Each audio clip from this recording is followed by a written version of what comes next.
Meus amados irmãos, a paz do nosso Senhor Jesus. Mais uma vez vou estar compartilhando com os irmãos aí um vídeo. Você sabia que os sonhos carregam códigos espirituais importantes? Muitas vezes, eles não são apenas fruto do nosso inconsciente, mas revelações e até mesmo ataques espirituais. Nesse poderoso testemunho, James Kawalia, um ex-satanista que hoje é pastor e homem de Deus, compartilha sua experiência sobre como os sonhos eram usados como armas no ocultismo e como, após sua conversão, passou a discernir a batalha espiritual por trás deles. Prepare-se para ouvir uma história impactante que vai abrir os seus olhos para a realidade do mundo espiritual. Eu quero começar me apresentando para você de uma forma bem direta. Meu nome é James, hoje eu sou pastor, mas nem sempre foi assim. Por muitos anos da minha vida, eu caminhei em trevas profundas. Ainda criança, com apenas 7 anos de idade, fui iniciado em práticas de feitiçaria e ocultismo.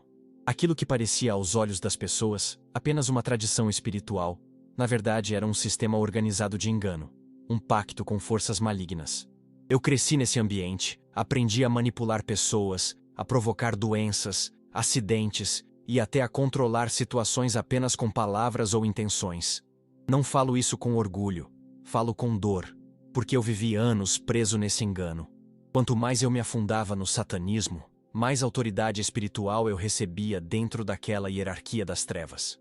Políticos, empresários e até líderes vinham até mim, achando que buscavam poder, mas na verdade estavam entregando suas vidas em alianças com demônios. E havia um campo que era o mais estratégico de todos: os sonhos.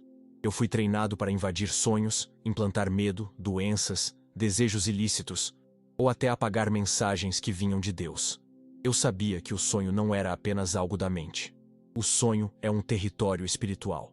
Muitas vezes, as pessoas acordavam doentes, confusas, ou com decisões erradas, porque durante a noite eu tinha lançado uma semente na vida delas. Mas quando eu deixei aquele mundo e entreguei minha vida a Jesus, algo aconteceu. Eu achava que ao sair do satanismo, tudo ia acabar de uma vez. Mas não foi assim. Durante muito tempo, esses mesmos sonhos começaram a me perseguir. Eu acordava cansado, atacado, como se ainda estivesse preso naquela realidade. Era como se o inimigo não quisesse me deixar em paz. E foi nesse processo que Deus começou a me mostrar algo profundo.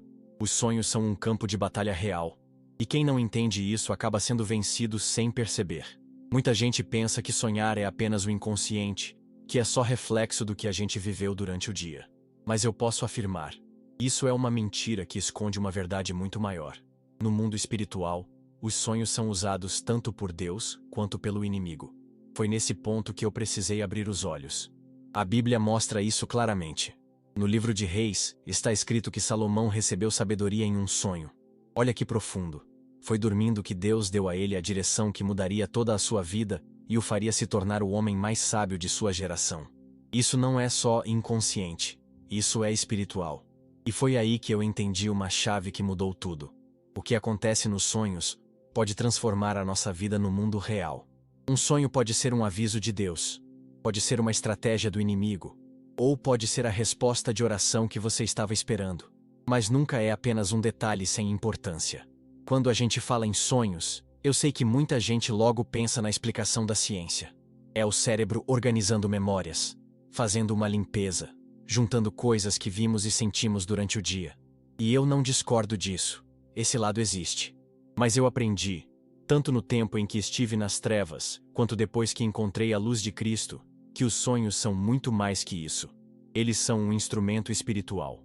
A palavra vai nos dizer em Gênesis 37 que José, filho de Jacó, recebeu de Deus sonhos que revelavam o futuro. E olha, aqueles sonhos não eram invenção da cabeça dele. Eles eram direção para algo que iria se cumprir. Mais tarde, quando José estava no Egito, foi também por causa de sonhos que ele interpretou que uma nação inteira foi salva da fome. Ou seja, Deus usou o sonho para revelar planos que mudaram a história de um povo. Veja também o que a Bíblia diz em Mateus 1 e 2. José, marido de Maria, recebeu em sonho a ordem de não abandonar Maria, mesmo estando grávida, porque aquela gravidez vinha do Espírito Santo. E depois, novamente em sonho, ele foi avisado para fugir com Maria e o menino Jesus, porque Herodes queria matá-lo. Se José tivesse ignorado aquilo, talvez a história tivesse sido outra. Isso mostra como Deus fala através dos sonhos para dar direção e proteger. Mas os sonhos também podem vir como advertência. No livro de Jó 33:14-16, a Bíblia nos fala que Deus fala de muitas formas, e uma delas é em sonho, quando o homem está deitado, para corrigir e instruir, desviando-o de um caminho errado. Quantas vezes a gente não acorda depois de um sonho sentindo aquele alerta no coração? Isso não deve ser desprezado. Da mesma forma, espiritualmente os sonhos também consolidam a nossa fé. Assim como a ciência fala de consolidação de memória, eu acredito que Deus usa os sonhos para trazer paz, fortalecimento e até intercessão.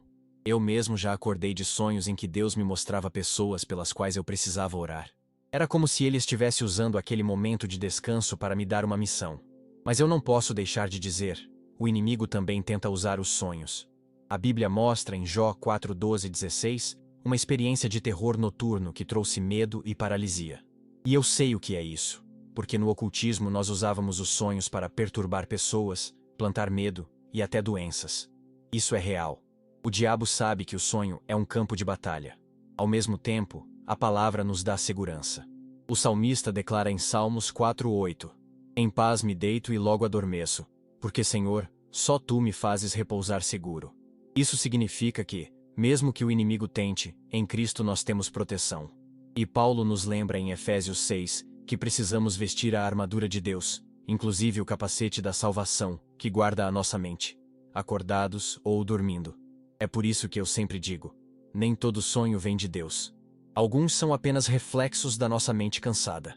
Outros são ataques, mas há aqueles que são mensagens do céu.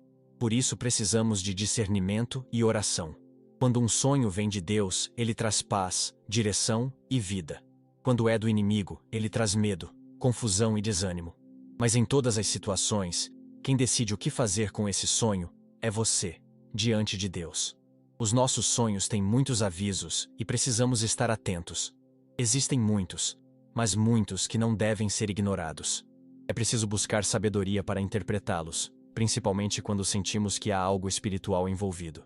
Geralmente, os sonhos que merecem nossa atenção são aqueles que deixam marcas quando acordamos. Você acorda ansioso, com medo, aflito só de lembrar do que sonhou. Outro ponto que chama a atenção é quando o mesmo sonho se repete várias vezes. Esses sonhos não podem ser tratados como algo normal.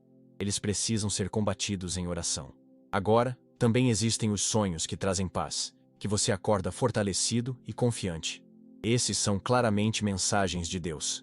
Mas como nosso objetivo aqui é combater as estratégias do inimigo, quero te alertar sobre alguns sonhos que nunca devem ser ignorados. Comece a prestar atenção quando você sonha que está sendo perseguido. Pode ser por pessoas, animais, ou até figuras estranhas que você nem conhece. Esses sonhos são sinais de ataques espirituais.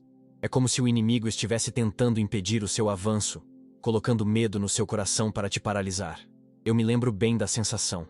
Você corre, e parece que não consegue escapar.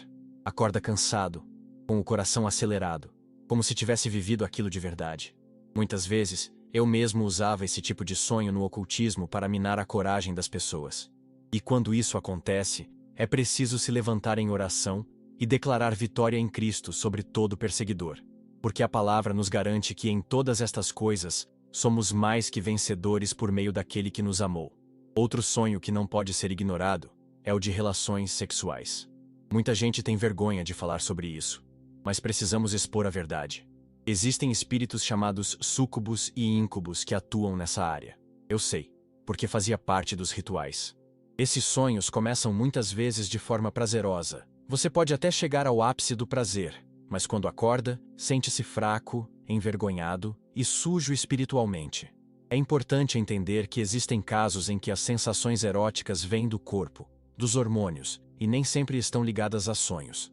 Mas quando há um sonho erótico, principalmente se não é com seu esposo ou esposa, se envolve fantasias estranhas ou figuras desconhecidas, isso é sim o inimigo entrando por uma brecha. Muitas vezes, essa brecha vem de uma vida conjugal fragilizada, de algo que você assistiu, de um desejo que você alimentou com os olhos ou pensamentos. É nesse ponto que o diabo encontra espaço para se infiltrar. As consequências são sérias: frieza no casamento, doenças espirituais e até miséria na vida emocional. Eu vi isso ser usado em rituais de feitiçaria para destruir famílias inteiras. Há também os sonhos em que você está comendo. Pode parecer algo simples, mas no mundo espiritual isso tem um peso enorme. Na feitiçaria, a comida era usada como um dos principais meios de transferir maldições. Quando a pessoa comia no sonho, ela estava, sem perceber, aceitando venenos espirituais, pactos de pobreza e enfermidade. Eu mesmo participei de rituais em que comidas eram oferecidas espiritualmente às vítimas. Se você sonhar que está comendo algo estranho, ou comida que alguém te oferece em sonho, é preciso orar imediatamente. Eu rejeito e vomito todo alimento demoníaco em nome de Jesus. Esse tipo de oração é poderosa, porque você está anulando o pacto no mundo espiritual. Outro sonho que muita gente não percebe é quando aparecem parentes ou pessoas já falecidas. A Bíblia nos alerta sobre isso. No livro de Isaías 8:19 está escrito: Acaso não consultará o povo ao seu Deus? A favor dos vivos se consultarão os mortos? Isso mostra que Deus não aprova esse tipo de comunicação. Quando alguém morto aparece em sonho, não é o espírito daquela pessoa. São espíritos familiares disfarçados, enviados para enganar e roubar o destino da pessoa. Eu sei porque, no ocultismo, usávamos essa estratégia. As pessoas acreditavam estar recebendo conselhos de seus ancestrais, quando na verdade estavam sendo manipuladas por demônios.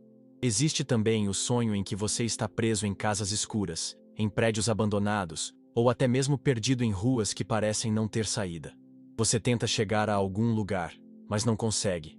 Dá voltas e mais voltas sem chegar ao destino. Esse sonho representa prisão espiritual, cadeias invisíveis que impedem o progresso. Quando eu estava nas trevas, usávamos esse tipo de amarração para travar a vida das pessoas. Elas se sentiam estagnadas, incapazes de avançar. Mas em Cristo existe libertação.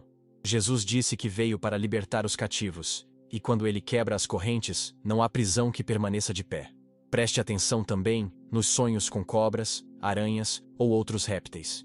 Eles representam engano, armadilhas e ataques diretos do inimigo. Eu me lembro bem dos rituais em que víboras eram invocadas para trazer opressão espiritual. Esses sonhos são sinais claros de que o inimigo está tentando lançar confusão ou medo sobre sua vida. Mas a palavra nos dá uma promessa em Salmo 91:13. Pisarás o leão e a serpente. Calcarás aos pés o filho do leão e a serpente venenosa. Ou seja, em Cristo nós temos autoridade para vencer essas figuras espirituais. Cada um desses sonhos tem um peso enorme.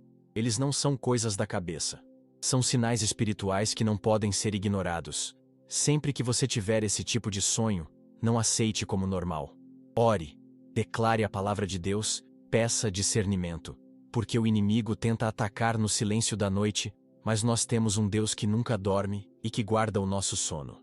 E eu digo isso com convicção. Muitos dos ataques que eu mesmo sofria depois da minha conversão vinham em sonhos. Mas foi justamente ali, no campo dos sonhos, que aprendi a lutar em oração, a declarar o sangue de Jesus sobre minha vida e a experimentar vitória. Os sonhos podem ser usados como armas contra você, mas também podem ser instrumentos de revelação, de proteção e de vitória. O que faz a diferença é como você lida com eles. Irmãos, não ignorem seus sonhos. Vivemos tempos decisivos e o mundo espiritual é real. Ele se manifesta através dos nossos sentidos.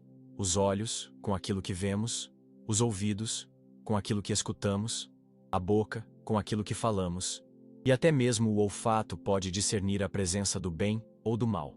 Quando o inimigo manipula o mundo espiritual, ele exala podridão, e quem está em Cristo pode sentir esse cheiro. Os sonhos muitas vezes são resultado direto daquilo que alimentamos em nossos sentidos. O que você vê, o que você ouve, o que você fala e até o que você consome em sua mente e coração molda o que surge nos seus sonhos. E é justamente através deles que o inimigo busca brechas para agir. A palavra nos mostra que o diabo anda ao derredor, procurando a quem possa tragar. E um dos terrenos em que ele tenta plantar engano é justamente o campo da mente e do sono. Na bruxaria, por exemplo, não é novidade que se usam fotos, roupas, comidas e objetos pessoais para manipular energias e atacar no mundo espiritual. Isso nos mostra que, mesmo que você não veja, esse mundo existe e é ativo. Não se enganem. Não é porque seus olhos naturais não percebem que a batalha não está acontecendo. Se Deus nos permitisse ver plenamente essa realidade, talvez não suportássemos. Ele, em sua misericórdia, nos preserva. Mas não vivemos em desvantagem. A Bíblia diz em Efésios 6 que devemos nos revestir da armadura de Deus. Somos soldados de Cristo e a guerra já foi vencida na cruz. Por isso, vigiem, orem e firmem-se na palavra. Não deixem brechas, porque a vitória já é nossa em Cristo Jesus. Se este testemunho falou com você, se de alguma forma abriu os seus olhos e agregou algo na sua vida espiritual, compartilhe conosco nos comentários. A sua experiência também pode edificar outras pessoas. Considere se inscrever aqui no canal, caso ainda não esteja inscrito, para continuar recebendo mensagens e testemunhos que fortalecem a fé. E se você já faz parte dessa família, isso significa que você é um verdadeiro soldado de Cristo nesta batalha. A nossa guerra já está ganha em nome de Jesus. Então declare agora mesmo nos comentários com fé e ousadia: eu sou um soldado de Cristo.